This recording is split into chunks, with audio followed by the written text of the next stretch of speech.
Mi nombre es Sofía Eras, soy residente de pediatría de la Universidad del Rosario de segundo año. El día de hoy vamos a hacer el caso clínico del mes sobre una dismorfia cuando es más de una anomalía congénita. Entonces, para iniciar, los datos generales de la paciente. Fecha de nacimiento del 26 de septiembre del 2011, actualmente tiene 7 años, es de sexo femenino. La fecha de la primera valoración en la Fundación Cardioinfantil fue a los 6 meses de vida de la niña, el 24 de abril del 2012, procedente de Pasto, Nariño. La niña inicialmente ingresa por un estudio de una cardiopatía congénita. 6 meses de edad, con un diagnóstico que ya tenía perinatal de una CIB, una CIA del seno coronario y un drenaje venoso anómalo de hipertensión pulmonar leve a moderada, e ingresó para evaluación y manejo de la cardiopatía. Entonces se decide llevar a cateterismo para clarificar la anomalía y es hospitalizado en la semana previa por infección de vías urinarias en el Hospital Materno Infantil con urocultivo de control negativo. Como antecedentes tenemos perinatales, fruto de primera gestación de madre de 31 años, controles prenatales completos, tiene todos los resultados del escorzo negativo, parto a término de 38 semanas vaginal con restricción de crecimiento intrauterino, peso al nacer de 2.200 gramos, talla de 46 centímetros, fue hospitalizada en la unidad de recién nacidos por un estudio de un síndrome dismórfico, encontraron una catarata congénita bilateral, orejas de implantación baja, hipoplasia renal izquierda, cardiopatía congénita, CIB muscular, una CIA del seno coronario y una sospecha de un drenaje venoso anómalo. Como antecedentes patológicos tenemos su cardiopatía congénita, la parte de la dismorfia. Adicional a eso tenemos una hipoplasia renal, múltiples infecciones de vías urinarias. De hecho, previamente, como ya lo referí, había estado hospitalizada hace una semana por una infección de vías urinarias y un retraso del desarrollo psicomotor. Antecedentes alérgicos negativos, igual que quirúrgicos, hospitalarios en el periodo natal y antes de los 6 meses, múltiples hospitalizaciones por infecciones de vías urinarias, alrededor de 1 a 2 veces al mes. Y a nivel farmacológico venía siendo manejada con furosemida y enalapril. Vacunas completas y a nivel del neurodesarrollo tenía un retraso del desarrollo psicomotor global y adicional a eso tenía una ceguera, una hipoacusia neurosensorial profunda bilateral. En los antecedentes familiares tenemos que la madre es de 31 años, sana, padre también de 33 años, con hipertensión arterial, no son consanguíneos, los dos son procedentes de Pasto. La abuela materna con diabetes mellitus e hipertensión arterial, la abuela paterna con hipotiroidismo y abuelo paterno con diabetes mellitus, sin antecedentes familiares de malformaciones congénitas. Hasta este momento solo se había indagado estos antecedentes familiares. Ya el examen físico tenemos que la niña tiene unas alteraciones craneofaciales, una microsomía desproporcionada, tendencia a la dolicocefalia, microcefalia de la frente estrecha, prominencia de la sutura metópica, como vemos ahí, hirsutismo, cejas pobladas con escasa sinofris. Sinofris es el aumento del vello facial a nivel de la parte media entre las dos cejas. En los ojos teníamos fisuras oblicuas hacia abajo, microptalmia, catarata bilateral, pestañas lisas. Los oídos eran implantación baja, rotados hacia atrás, normoconfigurados, una nariz pequeña, hipoplasia de narinas y la boca un filtro largo, labios delgados, mito retornatia, frenillo lingual corto, una úvula bífida y unos dientes diastemados. Adicional a eso teníamos un tórax con un pectum excavatum, hipoplasia de pezones, cicatriz medial hipertrófica, un soplo sistólico grado 3 de 6 con un SDO reforzado, el abdomen normal, en el urinario también estaban normal los genitales, la columna vertebral tenía hipertricosis a nivel de región lumbosacra y las extremidades aparentaban un acortamiento sobre los miembros superiores y manos pequeñas y pies pequeños. Y a nivel neurológico, lo que había referido previamente, el retraso del desarrollo psicomotor, hipoacusia y ceguera. Entonces ingresó para su estudio de la cardiopatía congénita el 25 de abril del 2012 realizando un cateterismo. Encuentran una gran CIB muscular apical, una hipertensión pulmonar severa secundaria, doble vena cava superior, una subclavia derecha aberrante y una hidronefrosis izquierda. Y cardiopediatría solicita una valoración por neuropediatría para evaluar compromiso y pronóstico en busca de un procedimiento quirúrgico o una conducta a seguir. La valoración de neuropediatría, ellos refieren microcefalia leve, microtalmia, la catarata bilateral, sugieren el resto de malformaciones que ya había mencionado y sugieren una resonancia cerebral simple. Desde el punto de vista neurológico, consideran que se observa un compromiso importante con una limitación marcada en la audición y visión y un pronóstico muy reservado. El valorado está institucionalmente en abril del 2012, sospechan un síndrome de Peter-Plus y llevan a Junta Médico-Quirúrgica el 2 de mayo del 2012 y deciden usar clave pulmonar. Y en mayo del 2012, por un nuevo episodio de infección de vías urinarias, postergan ese cerclaje. Entonces, para iniciar, el síndrome de Peter-Plus es un conjunto de anomalías. Entre ellas están las anomalías oculares y alteraciones esqueléticas. En general está caracterizado por miembros cortos con extremidades distales anchas, tiene unos rasgos faciales característicos, labio, paladar hendido, un retraso variable en el desarrollo y una discapacidad intelectual, y tienen asociado las anomalías oculares, dentro de ellos sobre todo anomalías oculares a nivel de cámara anterior, y por eso les llaman anomalía de Peters, en donde refieren una nubosidad corneal central, adelgazamiento de la córnea posterior y adherencias ideocorneales. Adicional a eso, pueden cursar con cataratas y con glaucoma. Se habla de que el retraso en el desarrollo psicomotor en este síndrome puede ser hasta de 80% de los niños con esta alteración genética, y es muy importante pues que la mayoría tiene una importante discapacidad intelectual. El diagnóstico es un diagnóstico clínico que puede confirmarse mediante la identificación genética. Entre ellas están las variantes patógenas de B3, G, LCT y aléricas en pruebas genéticas moleculares. Es muy importante que este tiene un patrón autosómico recesivo, entonces tienen que darse un adecuado asesoramiento genético. En general, los padres son heterocigotos para la mutación y pues como tal, al ser autosómico recesivo, tiene un 25% de probabilidad de ser afectado, un 50% de ser portador y un 25% de ser totalmente sano. Tiene además una mayor probabilidad de abortos espontáneos y pérdida fetal de fetos afectados en el segundo y tercer trimestre de la madre portadora.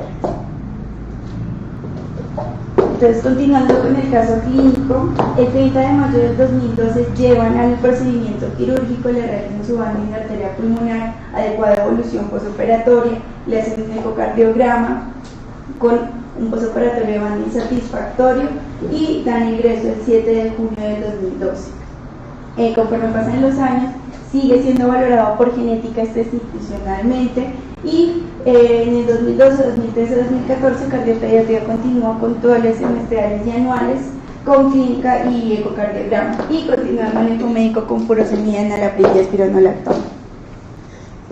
En el 2014 considera cardiología pediátrica nuevamente realizar un cateterismo para ver pues, cómo está el estado del banding pulmonar.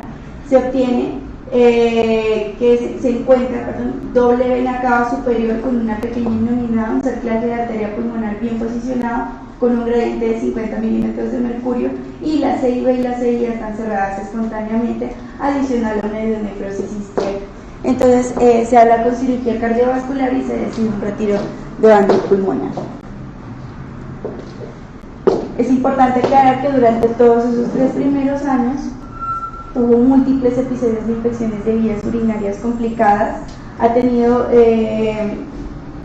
aproximadamente en el primer año 2 episodios de infecciones de vías urinarias complicadas, al igual que el segundo y el tercer año, que aproximadamente son una por cada mes, múltiples estancias hospitalarias e institucionales por eso, y adicional a eso pues una anomalía congénita, hipoplasia renal izquierda, y tuvo varios urocultivos con aislamiento de gérmenes resistentes. En marzo del 2014, desde el punto de vista cardiológico, tiene pues, con su antecedente de CIB con CIA que tuvieron un cierre espontáneo, consideran programar el retiro de Bani, sin embargo, nuevamente presenta una infección de vías urinarias y lo postergan hasta haber pasado el episodio de infección. El 18 de febrero del 2014 retiran el Bani pulmonar y le realizan la remodelación del tronco de la pulmonar con el injerto de pericardio. Eso en general en cuanto a antecedentes cardiovasculares y antecedentes hospitalarios previos. En junio del 2014 tiene una primera valoración por genética.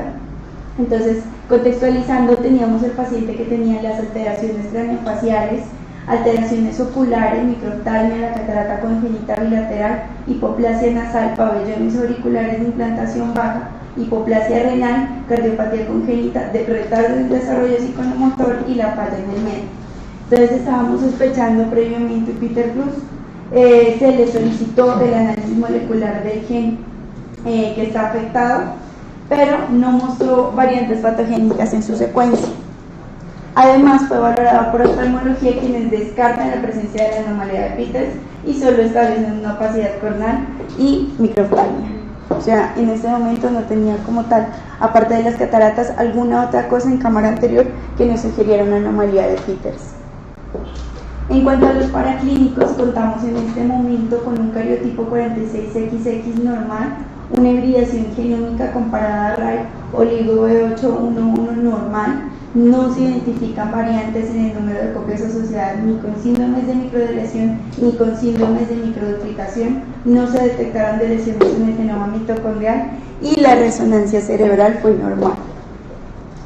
Entonces, pues ya de la parte de genética, enfocando a todos los antecedentes que ya previamente describí, los antecedentes cardiovasculares adicionales a su hipertensión pulmonar, sus infecciones de vías urinarias recurrentes, su anomalía congénita renal y el retardo en el desarrollo psicomotor, hipoacusia y ceguera, se completa todos los antecedentes, se completa toda la genealogía familiar. Entonces, para completar, la madre de 31 años sana, padre de 33 años con hipertensión arterial, no son consanguíneos, no comparten apellidos, tiene un antecedente materno de aborto, hay 7 tíos maternos, 4 de ellos son mujeres, 3 hombres, todos son sanos, los primos maternos también son sanos, la abuela materna tiene diabetes mellitus e hipertensión arterial, el abuelo materno con neumonía a repetición e hipertensión arterial, y por el lado de la familia paterna, el tío paterno sano, primo paterno sano, abuela paterna con hipotiroidismo,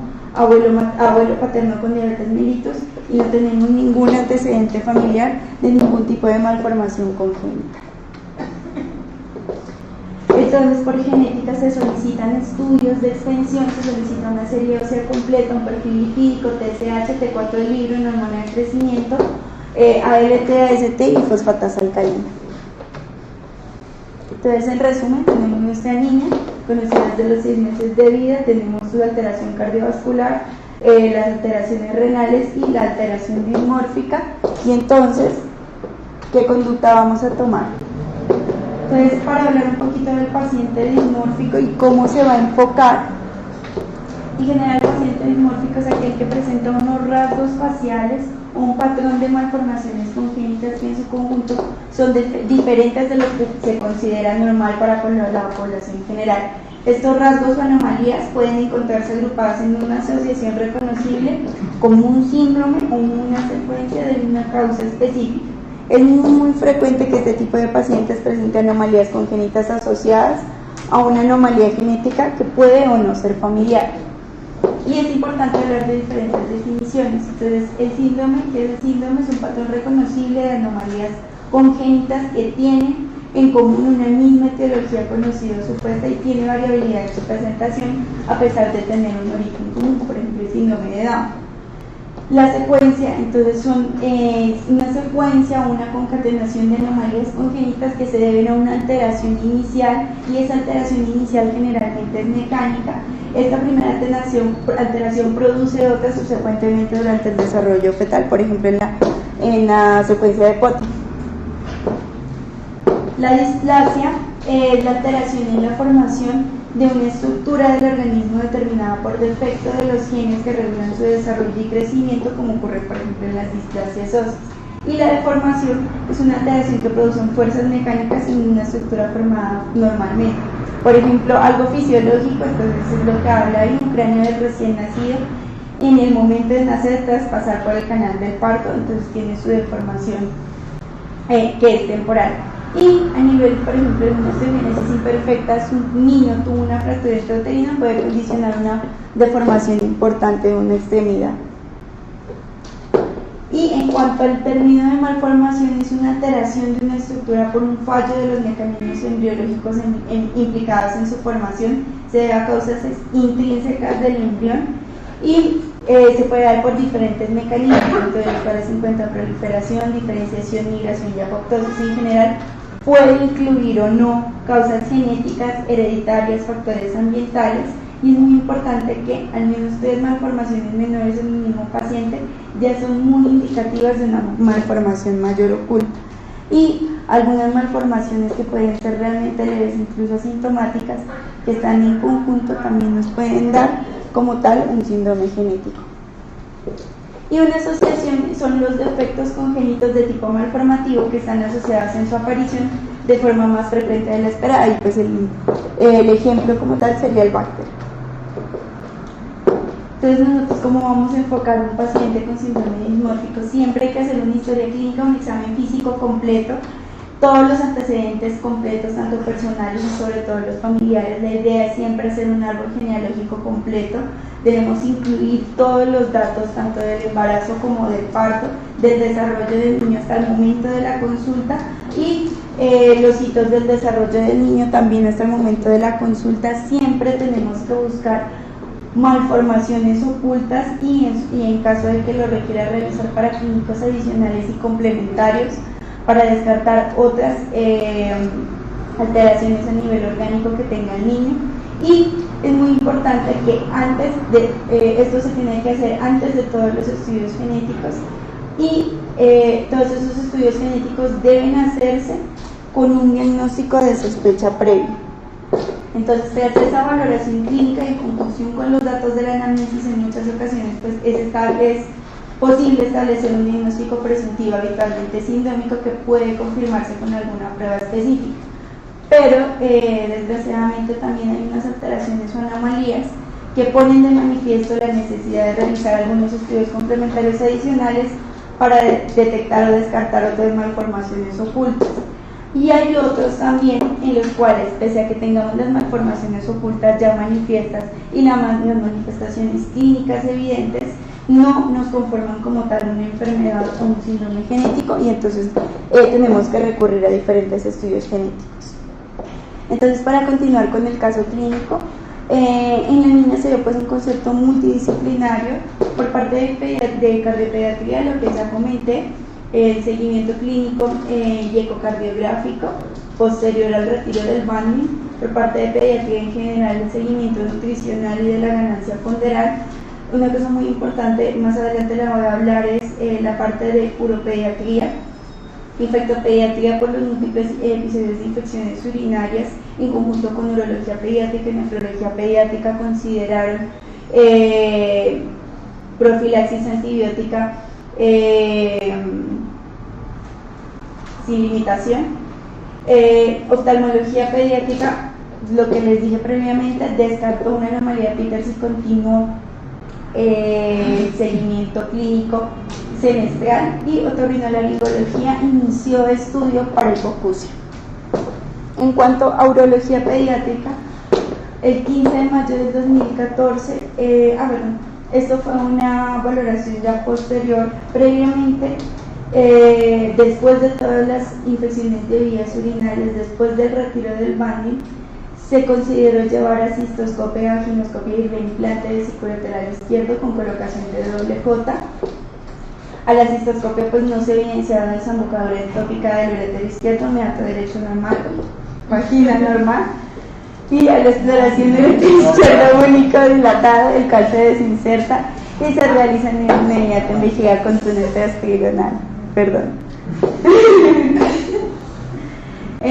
Urología pediátrica continúa las valoraciones semestrales y anuales también, y solicita cistografía y de gammagrafía con DNSA. Genética continúa la valoración, previamente lo había valorado en junio del 2014. En septiembre del 2014, ante las múltiples malformaciones congénitas, bueno, él seguía con su profilaxis para infección de vías urinarias. El niño asiste con todos los laboratorios y tenemos aquí lo que había solicitado previamente: una glicemia 78, LTA-ST normales, TSH-T4 libre sugestivo de hipotiroidismo, somatomedina C, hormona de crecimiento, colesterol, el resto de exámenes en general normales, radiografías de cráneo, de columna cervical, dorsolumbar, pelvis y de huesos largos normales. Y para recordar los paraclínicos que teníamos previamente, un cariotipo 46XX, una hibridación genómica comparada a RAI normales. Entonces se consideró que cursaba con hallazgos compatibles con un síndrome branquio-oculofacial, por lo que se solicita estudios moleculares para dicha entidad. Adicional a eso, ve malformaciones, dientes diastemados, y solicita una panorámica por la alteración dental, y solicita estudios moleculares para ese síndrome branquio-oculofacial, una secuenciación completa del gen TFA-P2A, causante pues de este síndrome. Adicional a eso, por la alteración en la TSH y la T4 libre, solicita la valoración por endocrinología. En octubre del 2014 es valorado por oftalmología pediátrica.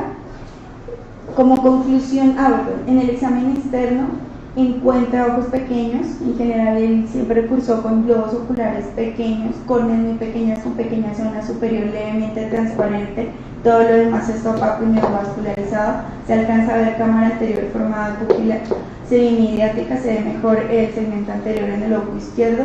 Fondo de ojo practicable, pues, por lo que previamente ya habíamos mencionado, las cataratas bilaterales.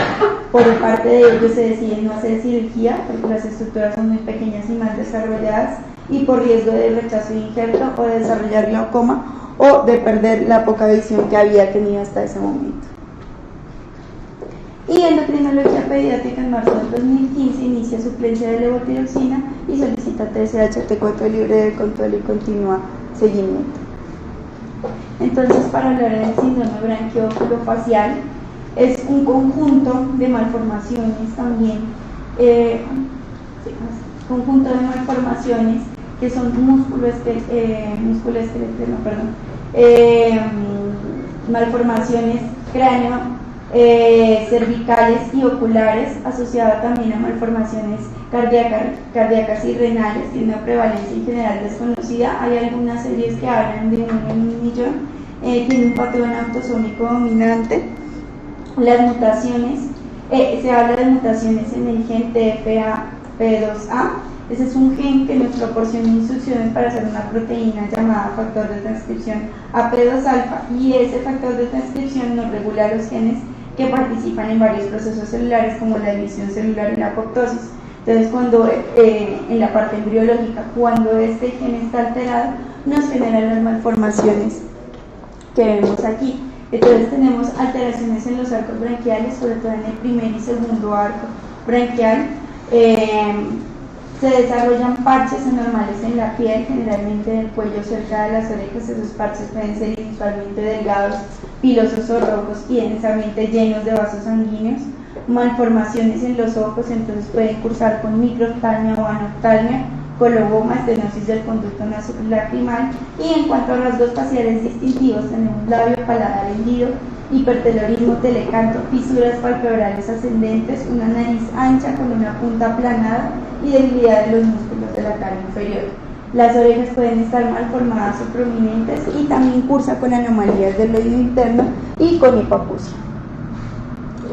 Entonces, nuevamente se valora por genética en enero del 2015 y en noviembre del 2015. Hasta ese momento, hasta esos dos momentos, no se había realizado el estudio molecular del TFA-P2A, y hasta ese momento pues ya tenía la panorámica dental, pero todavía no tenía la valoración por odontología pediátrica. Previamente también se le había solicitado una ecografía abdominal superior en donde se encontró, abdominal total, perdón, riñón izquierdo disminuido de tamaño con hidronefrosis grado 1 y una ecografía de vías urinarias con riñón izquierdo de menor tamaño con ligera dilatación pielocalicial y dilatación del uréter en tercio distal. No hablaba de ninguna malformación a nivel hepática ni a nivel del vaso. Y pues se volvió a solicitar nuevamente la secuenciación completa del gen. La secuenciación no se realizó por causas administrativas en la EPS. En agosto del 2016 se vuelve a valorar, se obtuvo la secuenciación completa del gen de TFP-P2A y no se encontraron variantes en su secuencia. Entonces tenemos la niña, aún no se ha establecido la etiología del cuadro clínico, ya tenemos pues la valoración por odontología pediátrica que confirma la nodosia de los incisivos inferiores, al examen físico está igual que como se lo mencioné al inicio de la charla, y pues aunque la paciente presenta hallazgos compatibles con el síndrome branquioculofacial, se considera que se beneficia de un exoma clínico y se solicita un exomatría. Entonces, para hablar algo de la secuenciación de exoma completo trío, en general o forma parte de la secuenciación de exomas completos. Son exomas de última generación. La ventaja que nos dan es que de forma simultánea podemos obtener varias secuencias de los exones de todos los genes. Posteriormente, pues esas secuencias son comparadas con las de referencia y los cambios identificados pasan por una serie de filtros informáticos para determinar cuáles pueden ser relevantes para la patología que presenta el paciente. Tiene una tecnología de secuenciación masiva, NGS o de última generación, la cual permite secuenciar en forma simultánea un número elevado de muestras de pacientes para múltiples genes. Y el trío tiene la ventaja que al incorporar la secuenciación de las muestras de los progenitores y de facilitar con el análisis concurrente la selección e interpretación de manera de priorizar aquellas variantes codificantes de no o heredadas, pueden ser autosómicas dominantes, recesivas ligadas al cromosoma X, ha tenido un muy buen rendimiento en todo lo que tiene que ver con todo el tipo de herencias mendelianas y pues tiene un potencial importante para la relevancia clínica. Otra utilidad es permitir revelar nuevos genes candidatos responsables de la patología con una probable potencialidad terapéutica. En general está indicado en pacientes afectados por síndromes inespecíficos muy parecidos a nuestra niña, en los cuales existe una alta heterogeneidad genética. El diagnóstico, como diagnóstico diferencial con otras enfermedades, es muy complejo. Se conoce un amplio grupo de genes relacionados con la enfermedad, o no es posible seleccionar un grupo concreto de genes que estén afectando o generando la afección o condición clínica del paciente, y pues en esos casos se analizan todos los genes asociados a las enfermedades con el objetivo de obtener una conclusión clínica. En enero del 2017, nuestra niña trae el resultado de la secuenciación del exoma trío. Se obtiene una secuenciación del exoma completo, se identifica la variante homocigota C994C mayor a IPPRO 332THR. Espera, te interrumpo para que no quede en el aire el error de la nomenclatura. Esto, cuando venga a ser, está sobre la codificante, o sea, es sobre el genoma nuclear, no sobre una proteína, y el 994 es la posición, ya que lo que tenemos es C, no mayor que, sino C por A, donde tenemos un cambio de una citosina por una adenina. Lo siguiente que ven ahí ya está en la proteína, donde hay un cambio de una prolina por una treonina en la posición 332. Para que tenemos que ver con el aire errores de nomenclatura. Listo, gracias. En el gen 2.6, causante del síndrome de Adams-Oliver tipo 2, esta variante previamente no había sido descrita. Los estudios de bioinformática la clasifican como patogénica y ambos padres son portadores heterocigotos de la variante. Entonces, para hablar del síndrome de Adams-Oliver, es un trastorno congénito muy poco frecuente, no tenemos como tal una prevalencia establecida. Está caracterizado por defectos del cuero cabelludo del cráneo, defectos transversales de las extremidades, sobre todo extremidades más hacia el nivel distal, y alteraciones cutáneas. tiene una amplia heterogeneidad en el fenotipo y depende del gen afectado. A nivel de historia, en 1945 Adams y Oliver fueron los primeros que describieron un niño con ausencia de las extremidades por debajo del tobillo, con ausencia de todos los dígitos y algunos de los metacarpianos de la mano derecha, un área ulcerada desnuda en el vértice del cuero cabelludo presente al nacer y un defecto óseo del cráneo subyacente al defecto del cuero cabelludo. Este niño tenía 4 hermanos no afectados y una hermana y un hermano con defectos idénticos de miembros, cuero cabelludo y cráneo. El padre con ausencia de 2 a 5 dedos del pie izquierdo, falanges terminales cortas de todos los dedos y un defecto en el cuero cabelludo, y el padre con 3 hermanos afectados, similar a nivel de defectos transversales de miembros. En 1975 Escribano también describió una familia con aplasia cutis congénita. Aplasia cutis congénita, pues ya la vamos a ver más adelante. Esto es una aplasia cutis congénita, es una disminución de esa capa de la epidermis y dermis, sobre todo en estos niños con síndrome de Adams-Oliver. Se presenta a nivel del cuero cabelludo, pero pues se puede presentar en cualquier parte. Y esa familia con aplasia cutis congénita más defectos de los defectos transversales de miembros. En 1980, y uno de esos, un niño de la familia de 3 años con cutis marmorata telangiectasia congénita, que también la vamos a ver más adelante. En 1988, Torielo describió también un niño de 4 meses que tenía la cutis marmorata telangiectasia congénita con estenosis pulmonar. Y Koster describió 10 pacientes con las alteraciones de miembros más la aplasia cutis congénita y defectos del cráneo óseo. Y de ellos, uno tenía tetralogía de Fallot y empezó a haber un patrón autosómico dominante. En 1989 también se describieron aplasia cutis congénita, pero sin anomalías en las extremidades distales, con coartación aórtica de una CIB y la madre con aplasia cutis congénita y con alteración de los miembros transversales, y la abuela con aplasia cutis congénita. En 1990 también madre e hijo afectados. En 1991 Willy y Gorlin 81 casos en 32 familias, en donde vio que había aproximadamente una igualdad en presentación tanto en hombres como en mujeres, y se empezó a ver la transmisión vertical, y David y colaboradores empezaron a ver asociación de cardiopatías congénitas, entre ellas CIB y tetralogía de Fallot. De 1992 al 2008, varios de estos autores describieron esa aplasia cutis congénita más los defectos de las extremidades y más cardiopatías congénitas, entre ellos defectos septales como CIB, CIA, válvula aórtica bicúspide, ventrículo derecho de doble salida, hipertensión pulmonar y ductus arterioso persistente. Entonces, en general, lo que les había mencionado previamente, tiene una prevalencia desconocida. Es muy importante que tiene una penetrancia y una expresión variable, varía mucho, pese a que puede o no ser de transmisión vertical, como ya voy a hablar más adelante, varía en su expresión a nivel de todo el cuerpo.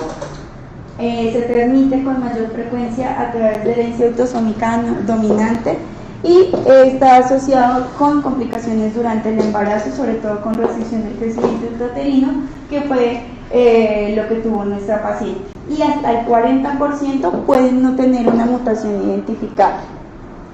En general, el Adams-Oliver tiene como fisiopatología a nivel genético molecular una alteración de las vías de señalización de Notch o de los genes que regulan las CTPasas involucradas en la organización del citoesqueleto dactil. Nuestra alteración, que es la AUX6, pues es una reguladora conocida del CDC42, que es un punto focal para la regulación del citoesqueleto dactil que genera durante la etapa embriológica todo lo que es la parte musculoesquelética, cardíaca y craneofacial. Entonces, el síndrome de Adams-Oliver se compone de múltiples anomalías congénitas, dentro de ellas la aplasia cutis congénita del cuero cabelludo, que es la imagen que vemos al lado. Esta no la presentó nuestra paciente, Adicional a eso tenemos defectos terminales transversos de los miembros, una cutis marmorata telangiectásica congénita, cardiopatías congénitas y otros defectos cardiovasculares, problemas neurológicos. Hay otras alteraciones como enfermedad renal congénita y anomalías oculares. Entonces aquí vemos la proporción de presentación en Adams-Oliver. Realmente ahí se ve mucho más común la aplasia cutis congénita, pero sí depende mucho del gen afectado la presentación clínica.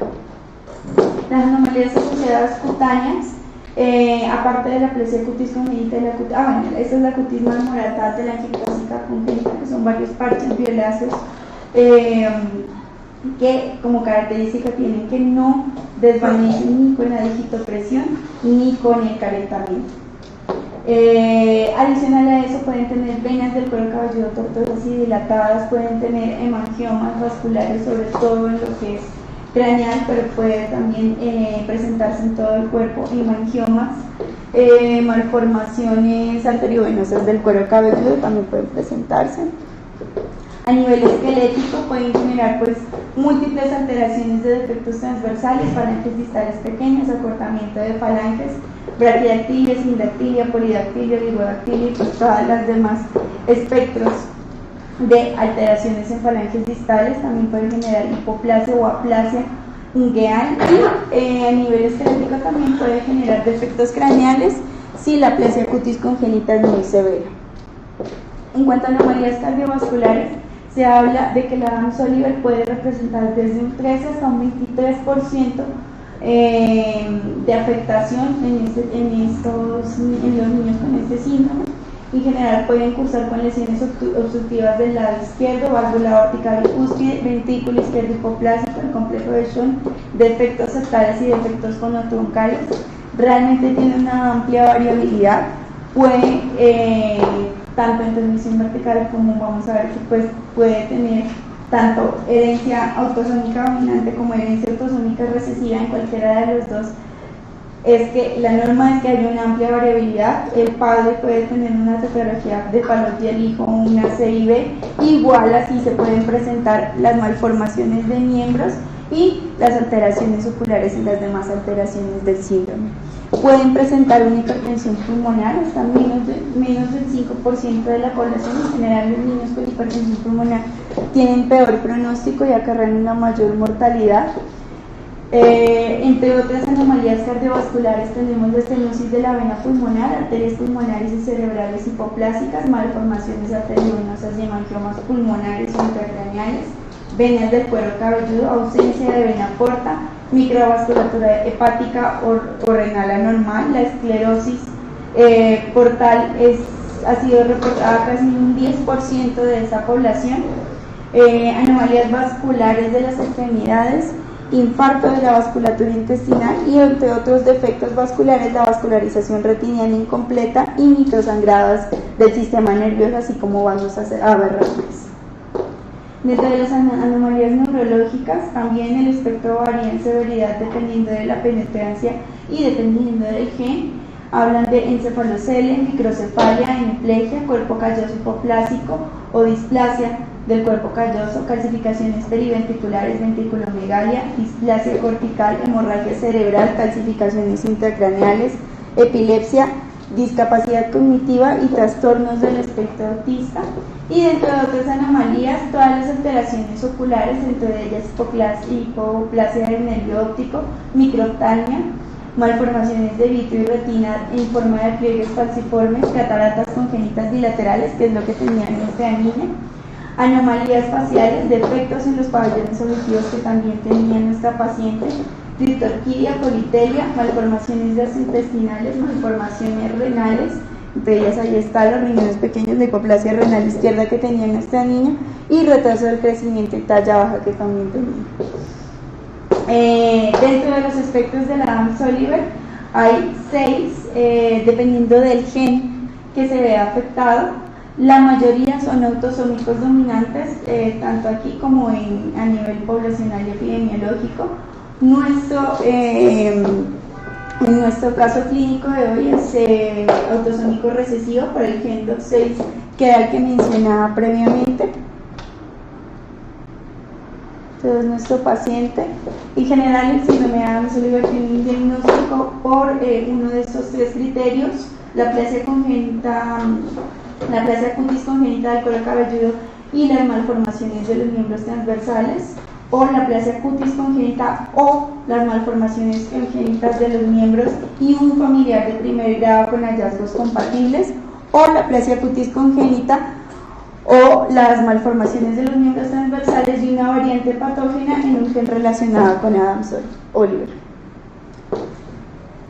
El diagnóstico genético entonces se puede hacer de diferentes formas.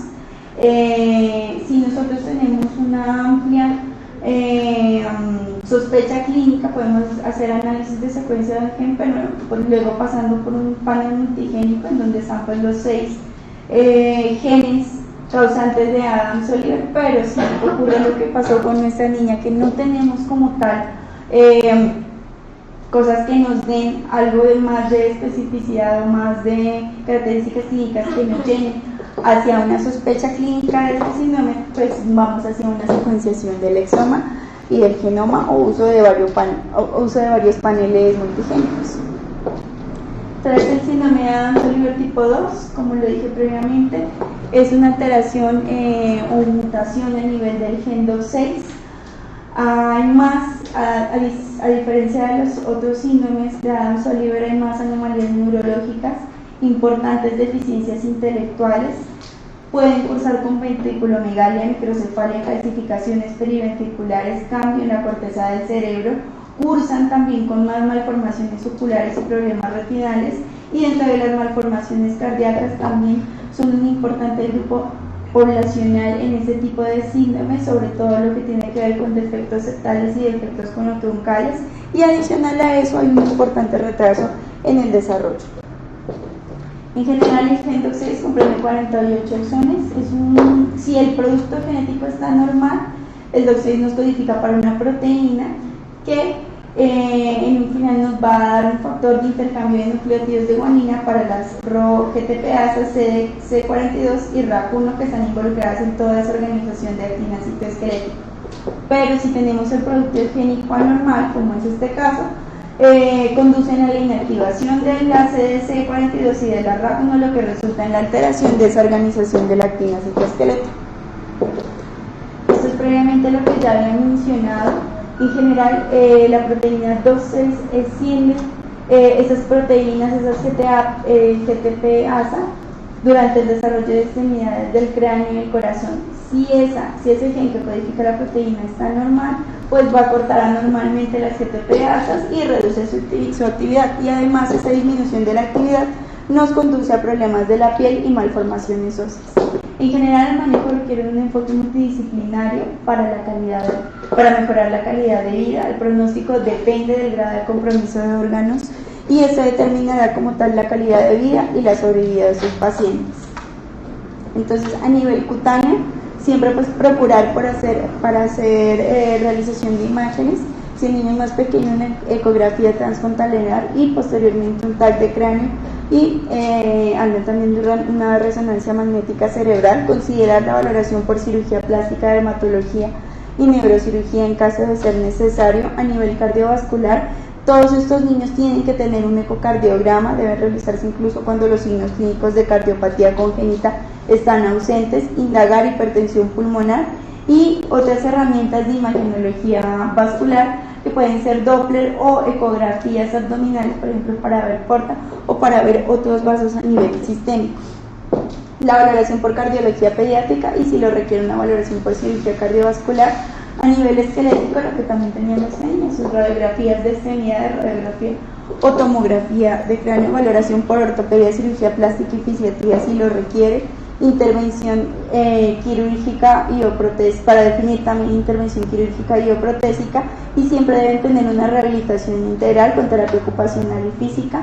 A nivel neurológico, pues la idea es que tengan resonancia magnética cerebral, que sean valoradas por neurología y neurocirugía. Hablan también de que si nosotros sospechamos que tenga una alteración a nivel vascular cerebral, Se debería realizar angiografía por resonancia magnética y venografía, y deben tener un examen neurológico periódico y una terapia de soporte adecuada. A nivel ocular, tienen que tener una valoración por oftalmología pediátrica obligatoriamente y deben seguirse por cada 6 meses o mínimo anual. Dentro de otras, la ecografía abdominal, más que todo para ver alteraciones hepáticas, y ecografía renal. En cuanto a asesoría genética, pues nosotros sabemos que es un proceso de proporcionar a individuos y familias de información sobre la naturaleza, la herencia y las implicaciones de los trastornos genéticos para ayudarles a tomar decisiones médicas y personales informadas. Lo número uno y lo más importante pues es que ver el modo de herencia. En este caso vemos pues que el síndrome de Adams-Oliver tiene diferentes patrones de herencia, pues el autosómico recesivo y el autosómico dominante. En nuestro caso pues el autosómico recesivo. Entonces decirle a la mamá que cuando tenga una concepción, cada hermano de un individuo afectado tiene el 25% de probabilidad de ser afectado, el 50% de probabilidad de ser portador asintomático y el 25% de ser totalmente sano, ni portador ni afectado. Y esta es la penúltima valoración por genética. Se confirmó como tal las características clínicas del síndrome de Adams-Oliver. Se comparó pues toda la bibliografía, se encontró pues que las anomalías oculares son similares a la anomalía de Peters, lo cual concuerda con la evidencia en la paciente, pero pues son diferentes, como ya habíamos mencionado previamente, con la valoración de oftalmología. Se aconsejó a la madre sobre el tipo de herencia autosómica recesiva que tiene este síndrome, y se explicó la etiología del síndrome, su evolución, comorbilidades, modo de herencia y riesgos de recurrencia a los padres. Y esta es la última valoración. En general requirió un procedimiento quirúrgico por urología, se le reimplantó un uréter. Después del reimplante tuvo una disminución de episodios de infección urinaria. Al examen físico pues sin cambios respecto a valoración previa, y por el momento no requiere valoraciones no requiere paraclínicos adicionales. Entonces, como conclusiones, el síndrome de Adams-Oliver, que se caracteriza por un cuadro clínico y fenotípicamente heterogéneo, con un amplio espectro de manifestaciones asociadas, y dada la complejidad del mismo, se recomienda el manejo multidisciplinario, siempre evaluar las malformaciones asociadas, la consejería genética y un control y seguimiento por todas las especialidades que se requieren.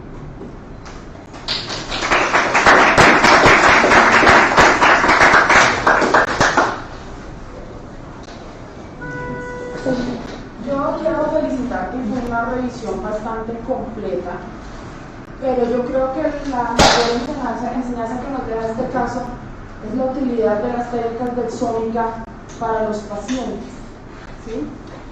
Está muy bien explicado el abordaje de un paciente con un síndrome dismórfico, término que personalmente no utilizo, porque decirle a un paciente dismórfico es decirle que es anormal, y eso es peyorativo para los pacientes.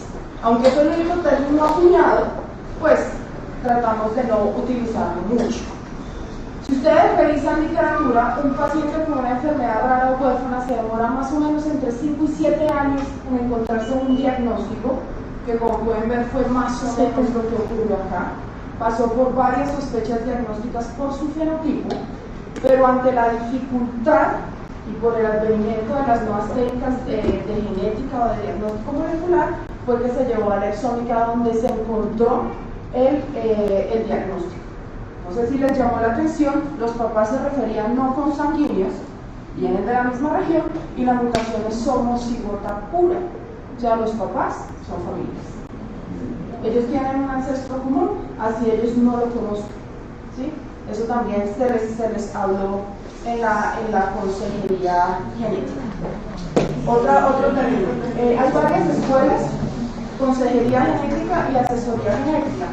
La escuela en la que yo me formé, que es la del Rosario, nos enseñan a hacer asesoramiento genético, porque la consejería implica un consejo donde tú aconsejas al paciente qué hacer y qué no hacer. La asesoría que nosotros hacemos es una asesoría no directiva, donde le cuentan al paciente todo lo que tiene, cómo se hereda, qué opciones tiene, pero nunca le dicen qué hacer, algo que se necesite por alguna razón.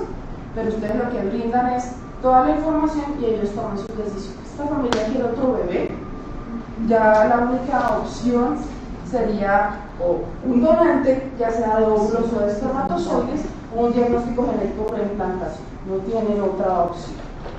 ¿Sí? Pero para que vean el reto diagnóstico que nosotros tenemos a veces. Si el oftalmólogo, es que a la niña la cambiaron de oftalmólogo, si el segundo oftalmólogo no nos hubiera dicho que no tenía la anomalía de Peters, esta niña se queda con un diagnóstico de Peters, porque cumple con todos los criterios diagnósticos. Así que yo creo que el trabajo multidisciplinario siempre es una parte muy importante de estos pacientes, y cuando los vean bravos, furiosos en consulta, recuerden que puede que lleven 5 años o 6 años sin saber qué tienen. Y eso es lo que nos lleva. Otra aclaración, de técnica exómica tenemos dos opciones, una que se llama exoma clínico, que se hace solo en el paciente, mira más o menos 6.000 genes que ya se han descrito asociados a la enfermedad, y la siguiente es el trío, donde se hace muestra de papá, mamá, niño, y ya miramos ahí sí todos los exomas. No es genoma completo, entonces no miran los intrones, pero sí miran todo el exoma. Ese es muy útil, sobre todo cuando yo sospecho una patología recesiva, porque el análisis es mucho más sencillo, porque nosotros portamos más o menos unas 1900 variantes heterocigotas, entonces a veces hacer el análisis de esas variantes es un poco difícil. Lo que tú dices de los paneles, tenemos paneles para muchas enfermedades, podemos solicitarlos si yo conozco o sospecho el diagnóstico, pero en términos de costos, a veces el exoma sale más económico que los paneles. ¿Cuánto vale el exoma? 8 millones. Y el trío está alrededor más o menos de los 10. En cambio hay paneles que tenemos de 8 millones, 10 millones, hay paneles de 15 o 20 millones. Entonces, en términos de costos, a veces es más útil hacer un exoma. Como capturan toda la información genética, si no sale nada, ustedes eventualmente pueden reanalizar el exoma con otros filtros, ¿sí? A ver si encontramos la alteración. Esa es una de las grandes ventajas que tiene la exoma. Un caso muy complejo. La mamá no nos ha permitido